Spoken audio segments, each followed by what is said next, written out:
Recent Tartarians. Recent Tartarian. Oh yes, I am Andreas, and this is MK UltraDuck. I'm on Michael, that. do you have a more Dutch way of saying Michael? No, that's exactly how you would pronounce it over here. All right, thank you. Well, then I guess we'll look at your bike for a second. Do you want to put on your screen share?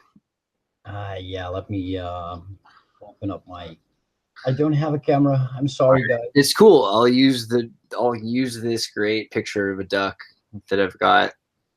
Okay, how do I screen share this thing if I have two screens? How do I do this? Screen share. That ought to be it. Let me close this guy down. So the Discord's been going fantastically well, and one of the greatest aspects of it is all of the people are coming out of the woodwork who know about this stuff from the places themselves, because a lot of the information has been looked at through our maps, and then we have people in those places say, yeah, actually I'm from there and I'm seeing it happen. And one of the guys who's been looking through this stuff with us, and he actually has found pretty much the world's star map archive. I would say, Michael, you're the foremost expert in Starforts right now around the planet. I mean, it's no joke. You've done a really fantastic job indexing all of these things. So when did you first start getting interested? I mean, like, let's go back a few years and, like, why don't you lead us up to how you got to, like, 8 weeks ago? How about that? How do I get to 8? Oh, that's a story, man. I don't know. I started researching all kinds of stuff after I watched hours and hours and hours and hours of documentation on that kind of stuff. And I got to the conclusion that no matter what viewpoint you take on that situation, it's wrong. It makes no sense. It's a complete cover-up story, and I pretty much went from that and had some breaks every now and then, just not being too interested in the topic in general. And then, well, somewhere around Christmas, I ran into a video on YouTube by Colm Gibney, and he was showing all these forts. And I'm like, wait a minute, I lived right next to one of these things when I was a kid. That's cool. If these things are all over the world, I think I got a new hobby. And well, that is pretty much what led to this stuff. Yeah, that's pretty much it. And this is. So where was the first Starfort that you found? Well, this one, because I live right next to it. I'm sharing it right now. How did I came about? Like I said, I lived in this house right here, across this huge naval fort, because it was used by the Navy in previous years. I'm not sure if they still use it, but they use it for shooting exercises. So every Wednesday we had firing exercises at aerial targets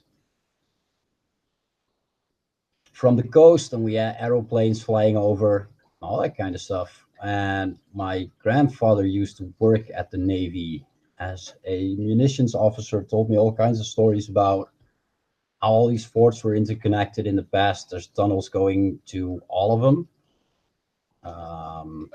One of them is completely demolished. That's this one. It had to go for the new harbor. When did that happen? Oh, I am not even sure on that. Any kind of guess, like within this century, you say, or? Yeah, that definitely happened in this century, because my grandpa was part of building these locks as well. Okay. And these locks are actually what had to make the rest of the fort that was here go. They already built this road over it like a long time ago. I think that was somewhere the 50s, 1950s. That is, not 1850s. But yeah, that one had to go, so that's pretty much all flooded. There's no connection to these, but apparently these two are still connected. They're still looking Yeah, at so Dirk Admiral and Star Fortress Air Prince, is that how you say that? yeah, Air Prince. That's correct. And which direction is that facing that point, the downwards point there? Yeah, say south. Okay.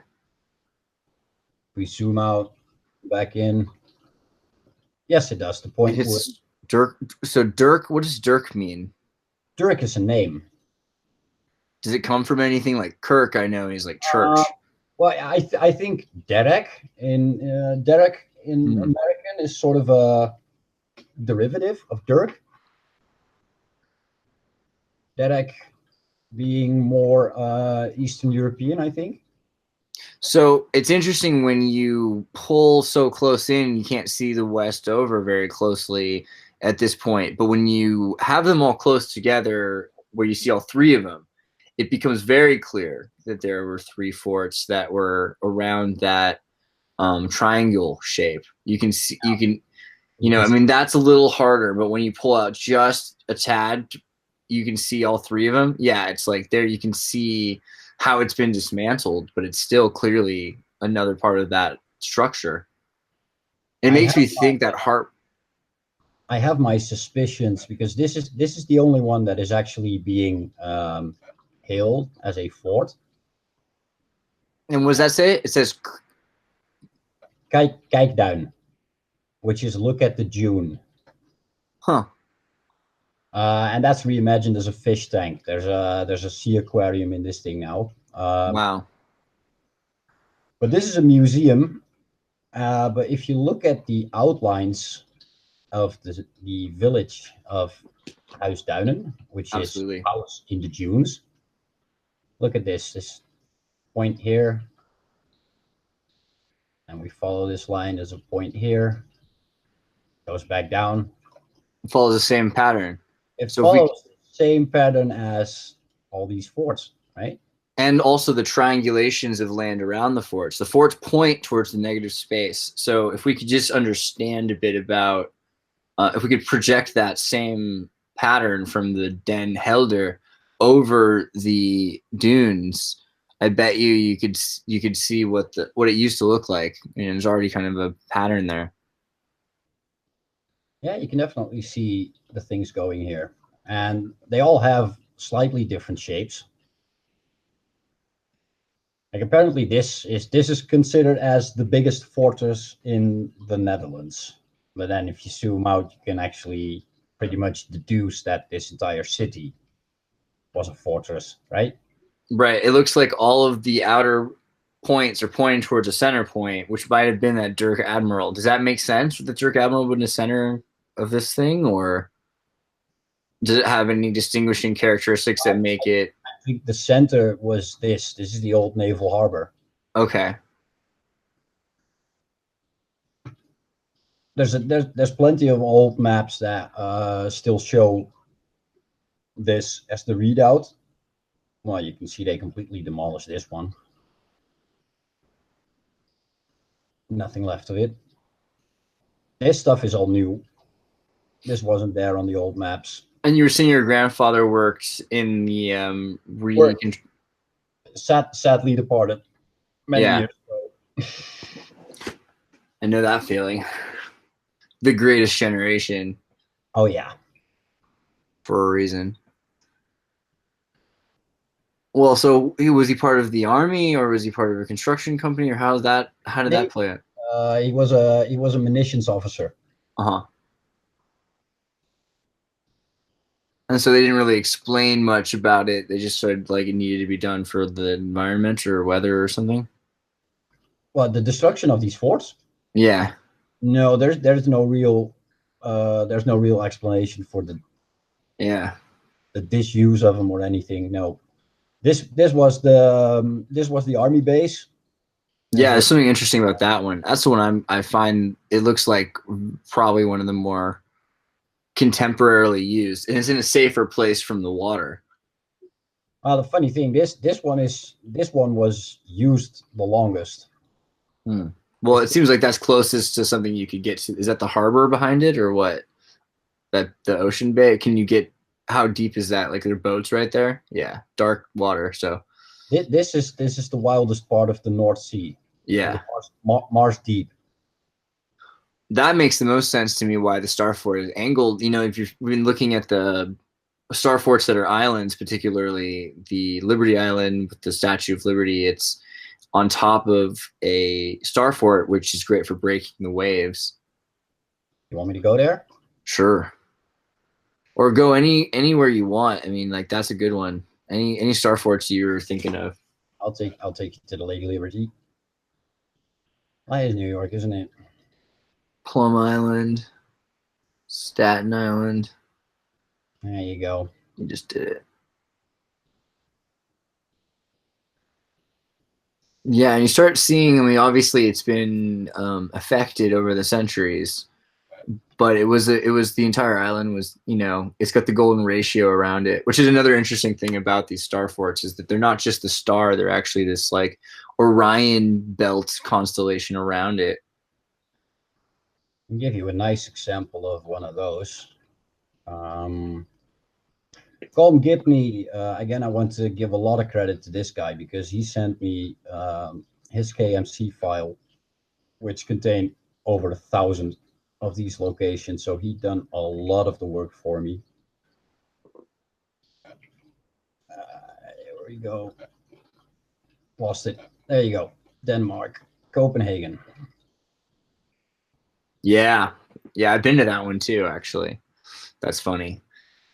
And that one's so weird, you know, because they've got all this park around it with these really beautiful statues of, I think they're copper statues even, but they're so green from the oxygenation. Very, very Tartarian looking statues, dare I say. Although, you know, realist, neoclassical, objectively.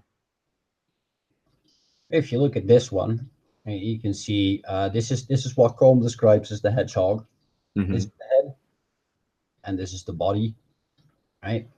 And notice the compass underneath the Copenhagen. There's like this angled kind of compass in the streets, right there, down that the circle. Yeah, see how it? Yeah, nice little octagon. That's pretty beautiful too. Oh, I love Copenhagen. Very nice place. Right, if you look at this place, and then we take it back to the United States. Going to Washington.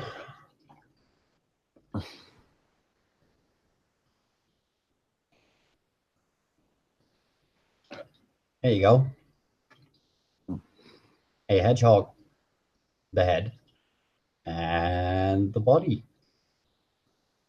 They just completely destroyed the body. This is a thing a lot of people, by the way. There's a thing about the Leviathans in like the land designs. I don't know how far I go with it yet, but it's a thing I've heard. Not too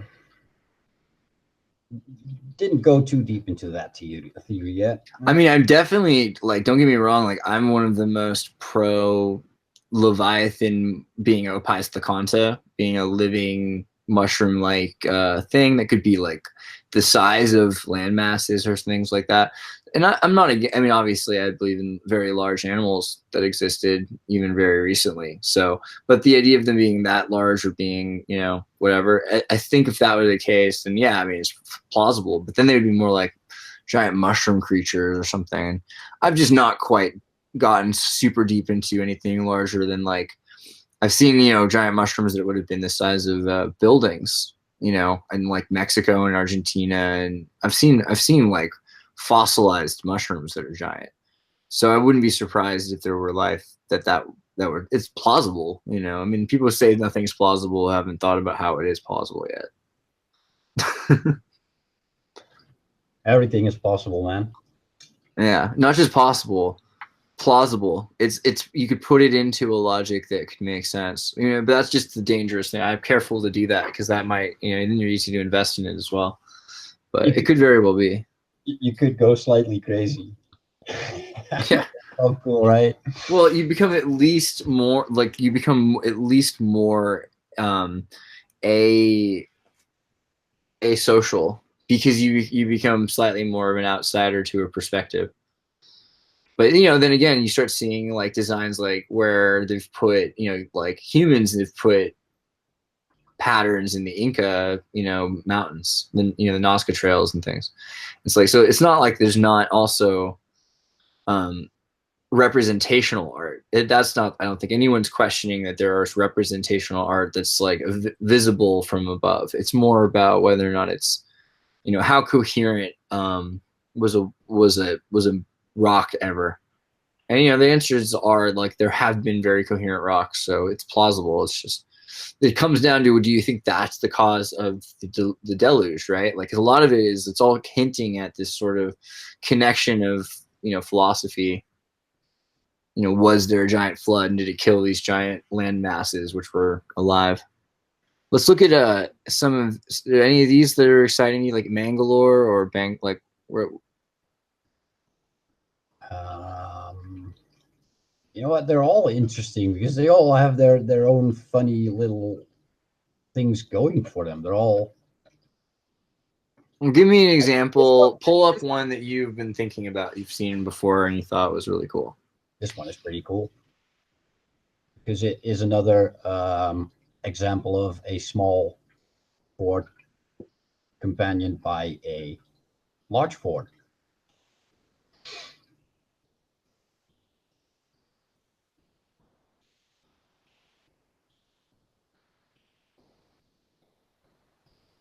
And another good example of that you will find in Vietnam, in the ancient capital. Is that what it's called? The ancient capital? Yeah, the ancient capital of Wei, I think. You can definitely see. Wow. And then it's all been populated. The walls have become like houses. Oh, that's incredible. Slow down on this one and just show some. Yeah.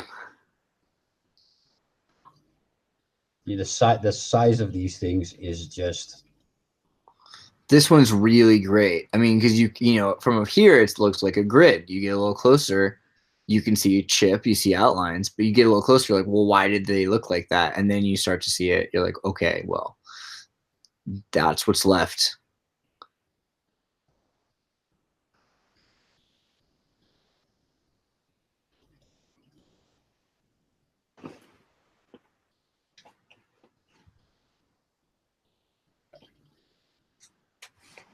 Architecture in these is just stunning. Such a symmetrical civilization. Sorry? Such a symmetrical civilization. It's not like absolutely. We're looking at this like digital pixel cubes on top of what's left of these things that were, snowflakes civilization. This is not necessarily a Starfort in the purest of forms, but if you want to see something that ties in nicely to. Yeah, vanished civilizations, artifacts in general are worth looking at. Look at this symmetry. This is Angkor Wat.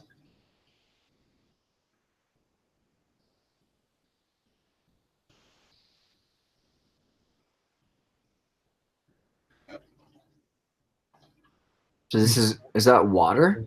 Yeah, that's water. Wow. So this is just a giant. This is a lake, an artificial lake of a few kilometers. But you can see it almost looks like there's stuff underneath in the right there in the shallow end. Like you can kind of see. Oh, look at this. Another lake, but this one drained. Drained underneath is Starforts. Also that little temple in the center. Wow. So we need to start looking at around man-made water sources and flooded plains and man-made lakes where they're hiding this stuff. Why don't you go look at Java around north of Australia and southeast? Yeah, all right, there you go. I'm still working on. I found a bunch of forts, a list with hundreds of forts that the Dutch built on the Indonesian archipelago. But yeah, this is Java. What was the name of that explorer again? The Dutch explorer? Tasman? Oh yeah, Tasman. Do you remember? Wait, just a second ago. Now look at this. Oh man. This is Yogyakarta. If you follow these lines, you zoom in on the points, you can see that most of it. Hold on them for like a few seconds. Yeah. And get the wide of this star again. Like, the one you had to Jakarta. Wow. They even left a piece of the wall here. This is the entrance.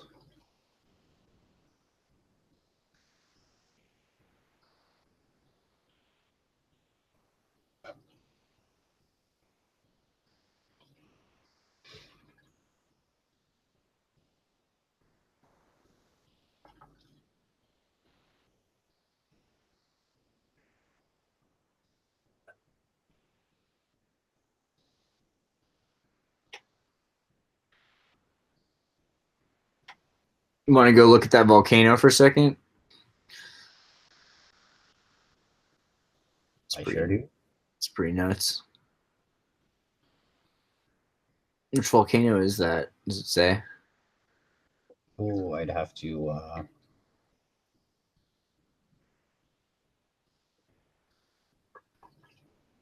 It's probably okay if you can't. Or Could it be the Merapi?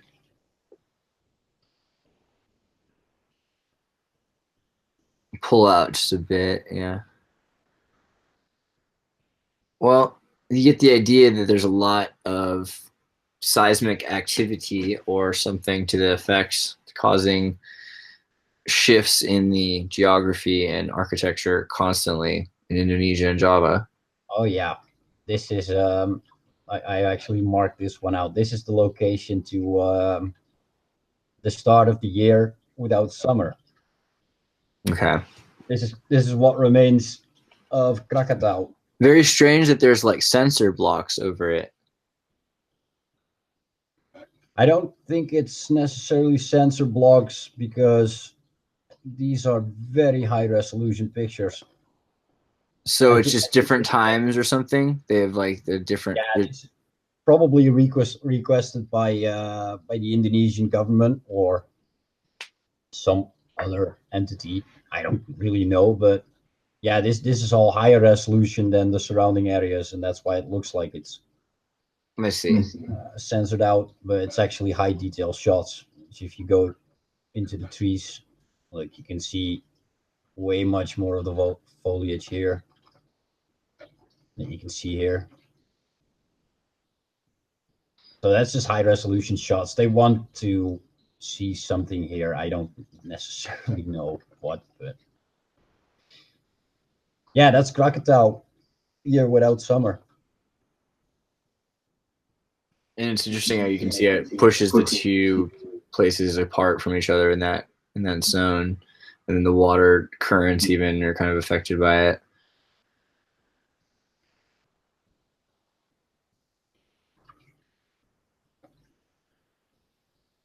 Yeah, let's figure out what are the close ones to Krakatau.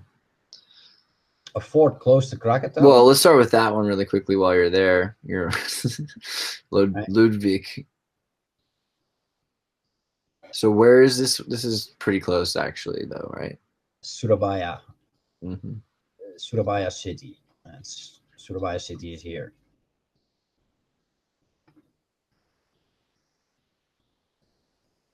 This general area.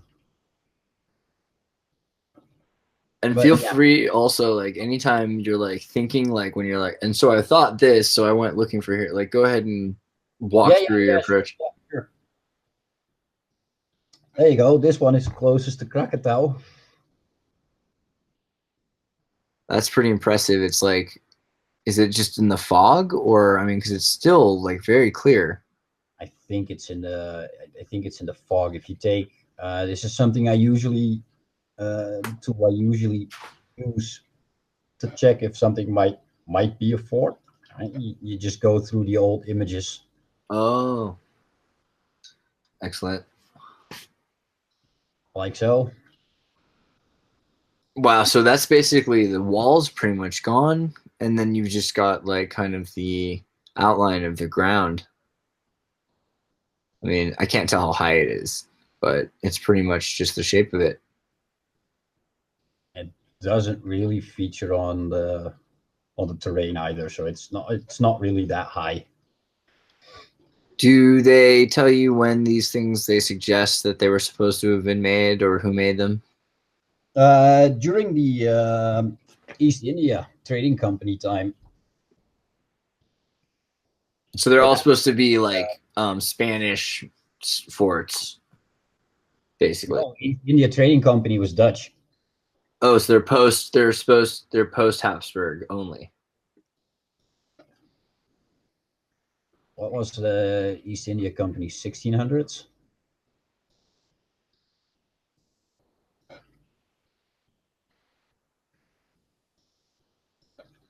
These are the locations that make you go like, huh?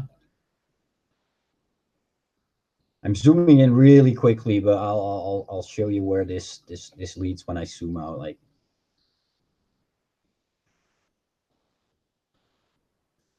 Bastion Fort.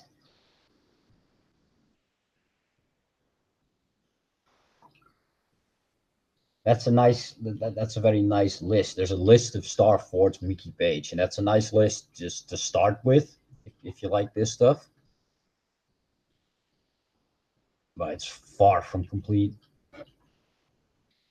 This is another one. It really doesn't show much on this picture. And in this picture, it's actually all clouded over.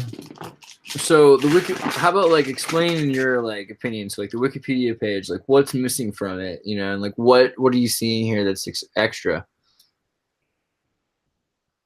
What? Sorry. Again? Like, what do you say? Like, you're seeing the Wikipedia page, you know, about Bastion forts. Why is that not enough? And like, what is it missing? What else is there? Like, what are you seeing that you know needs to be expressed and explained? Well, if you just head to the list of star forts on Wikipedia, I think the list ends at 200 forts, maybe. Interesting. So it says that there's very few forts, but we're seeing how many forts do you think you found? I think I'm nearing 2,000. Oh my gosh. And also spread out, like where are they supposed to be and how far from that have you found them? Well, the main mention goes from there's forts in United States, there's forts in Europe, there's a mention of forts in Norway, Scandinavia. But as you can see, while I do this, and my Google Earth freaks out on me. Well, it's interesting because there's like the territories of the Dutch trading empire. I mean, like they were pretty vast and all, but they weren't in some of these places. That's kind of the thing. You can check the list. They weren't in certain parts of Russia. I'm pretty sure the Dutch never went to Russia and built this stuff. And parts of Peru, you know, maybe even like, but the depths of the Amazon, like that I've seen them. It's interesting because they're supposedly built in the fashion of them in the 19th century. But if you go to the Wikipedia page about these supposed bastion forts, it says very clearly that they went out of fashion in the 19th century because of their military obsolescence. So, I mean, clearly they were designed for other purposes than just for being bombarded with cannons. Not that that wasn't probably a nice thing for the walls, but Well, you if know, you look at it from a purely, and this is purely given given history, they went out of fashion because people started flying. And the only thing a star fort can defend itself against, if you want to look at it as a fort, is an aeroplane, right? It's not very effective against bombs from the sky, but very effective against pretty much anything else. And that's purely looking from a historical perspective. But I'm pretty much undecided on their historical reason. It's all open to me. The reason I went into this stuff is because it's very tangible. You can look this up and see, and that is a fort here, an earthwork, and that earthwork is connected by all these lines, and these lines present themselves in a pulsing pattern. Right? You're with me here. You're following me, right?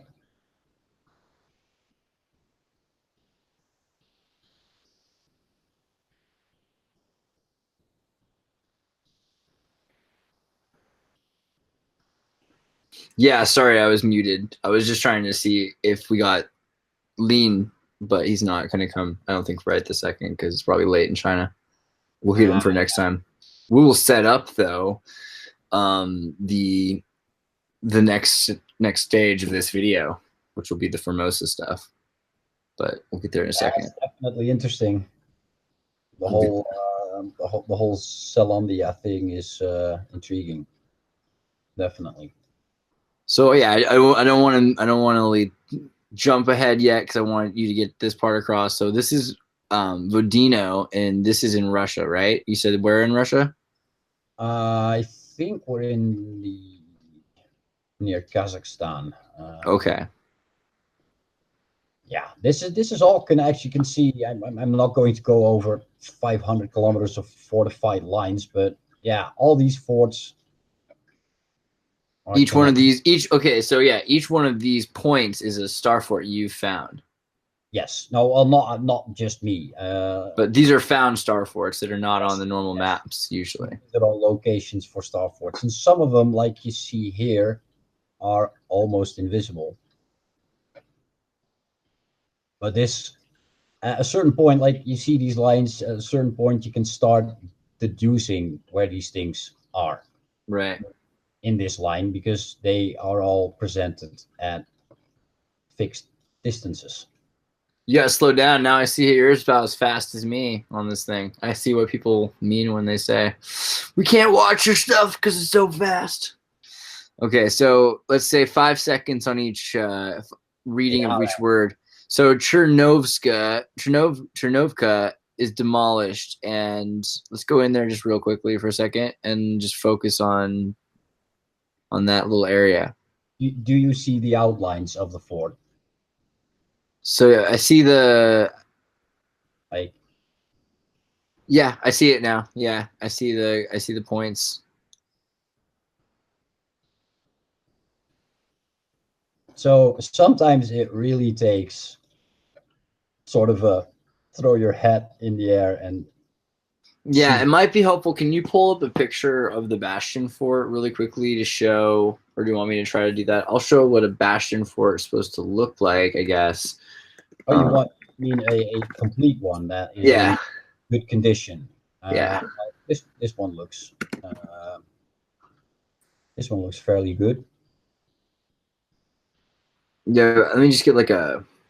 Or you want a drawing of one is pretty. Like here's a great example is like a Fort Ricasoli, I think it's called.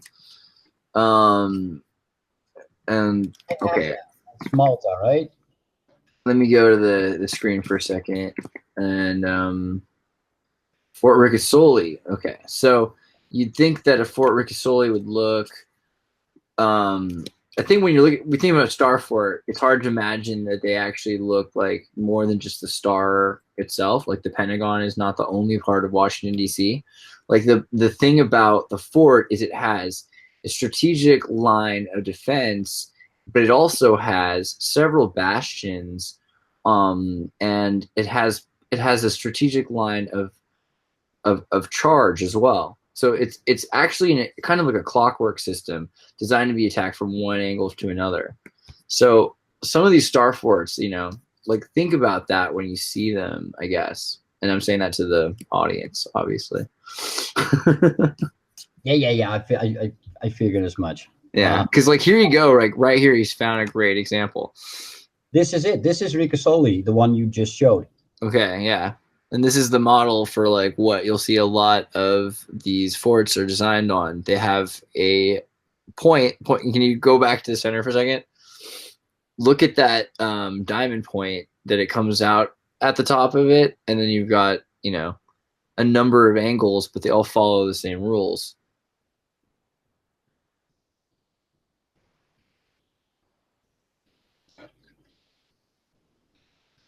That's a great one. St. Elmo. That's right next door. You know about St. Elmo's fire, eh? We didn't start the fire. Yeah, you do. Good answer. Well, there was like an actual like St. Elmo's fire, right? Yeah. I'm aware of the St. Elmo's fire. I just referenced the song. It's the weather phenomenon. It's like a thing that's like kind of Tartarian. It's funny, like a St. Elmo's fire is where like energy is like dispersed and thunderstorms cause. Okay, here's the wiki. St. Elmo's fire is a weather phenomenon in which luminous plasma is created by a coronal discharge from a sharp or pointed object. A strong electric field in the atmosphere, such as those generated by thunderstorms or created by a volcanic eruption. I mean, like, what? I mean, it sounds basically like a completely insane, tall fisherman's tale. Like you'd see electricity shot out of the sky and it was like burning plasma.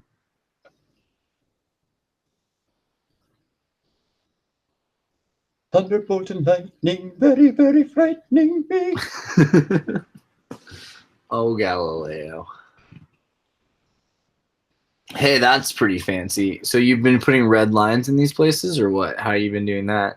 Yeah, that's just the line feature in Google Earth. Weirdly useful. I mean, people can't see this stuff as easily without it, but it's right there. And it's funny because all this stuff, it's like quite intuitive that this would have existed in almost any city-state. Because you've got cathedrals and then you've got trade, and you're going to want to have, not just like barriers from people, but even from weather. So there's a lot of practicality to this. As you can see, all over the place.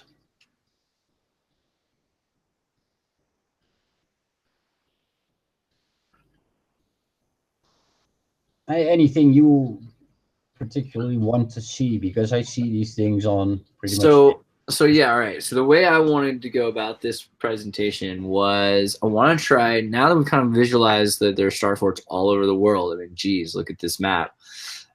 You as a Dutchman have, kind of an understanding of Dutch history. And so from your understanding of how things went before, but also being skeptical, where does that leave you in your hypothesis of how, like looking at, this map, like the Dutch discovered, you think Tasmus discovered these things? So let's start maybe making a path of the, deluge to these star forts, Right. from the Dutch discovery of parts of Indonesia on to Taiwan or to Dutch Formosa.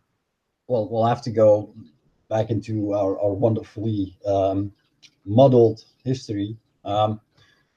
Napoleon saw this as the Phoenicia of the north. This is again my city of birth. So he wanted to model it after Venice. And we kind of recently learned that Venice is tied into the Phoenicians. Now, if we go to Venice,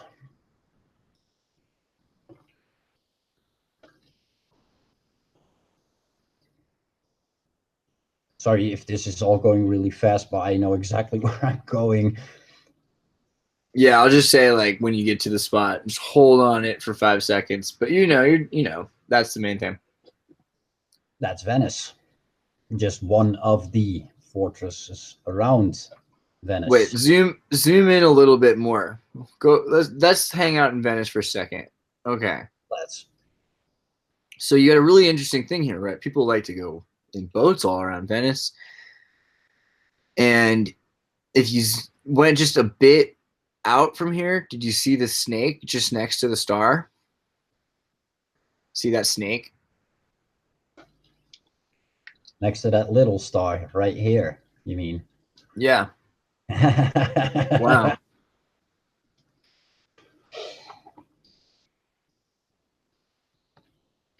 So that's pretty intense. There's imagery like this in the bigger cities throughout the world. Another dead giveaway to the presence of, or former presence of, a Starfort. But we saw that in the beginning of the video when I showed the hedgehogs, the one in the Ukraine, completely demolished, taken out of use.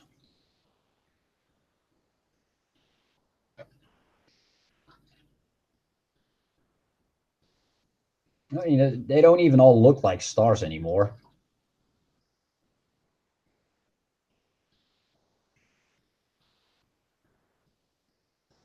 Okay, so this is a good example, or like the Venice one was a pretty good example of, like, you know, the identical patterning in Holland. So you were saying that you got some, you're saying the king or the prince or whom was it that based it on Venice?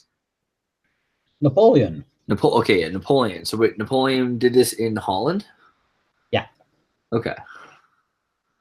Well, this is again according to, I'm not necessarily buying whatever history is telling me, but I'm just going off the official narrative here. Oh yeah. And this one was supposed to be the Napoleon fort. Right, that small one reimagined as a fish tank we visited earlier. I'm not sure if this is all interesting, but yeah, Okay. if you see the gigantic forts that are right next to it, you can easily draw the comparison with me thinking that this whole village was a star fort as well. Yeah, I think that that's pretty clear. It looks like it. I mean, it's got every facet of, you know, the other examples. So Yeah. how about also going towards let's look into Formosa for a second, because I want to get into the land of Zed, but I think before we do, I think we need a little explanation of this Dutch Formosa thing that no one seems to have heard of, but it's like probably the most interesting country I've you know, studied in a quick New York minute. They even built one on Hawaii. Quick break. Yeah, Kauai. Oh yeah, Kauai. Excuse me. One time I read Copernicus instead of Copernicus. Well, someone I know did, but I'll take credit for that mistake. Okay, so Formosa. So yeah, explain the history. Explain their story of Formosa. I don't know a whole lot about the history of the Formosa, but what I read was a Dutch captain went to these islands. What are they called? These are Penghu Islands. Okay, so the ones around. They're Those next to Taiwan to the west. To the west of Taiwan, and he built a fort. I think it was this one. And so they did this. anything like a Starfort anymore because it was completely demolished. Right, which is a thing they love to do. Oh yeah, they sure do like demolishing their Starforts. So it looks like from like about 1624, Taiwan was under control of the Dutch as Formosa. Yes. At least the south part of the country was under control, and that pretty much And the Spanish had the north part of the country. this little fort, Zealandia. Zealandia. That's getting us into Zealandia. That will get us nicely into the Zealandia stuff. Because we got a bunch of Zealandia forts for you guys. I feel like Zealandia. I mean, it's kind of the thing that's like, it's like, are we ready to drop the bomb on you people? Did you know that it's actually bigger than Tartaria? Because everyone's having a hard time dealing with Tartaria. You're gonna have a harder time. There's more. Recent Tartarians. Recent Tartarian.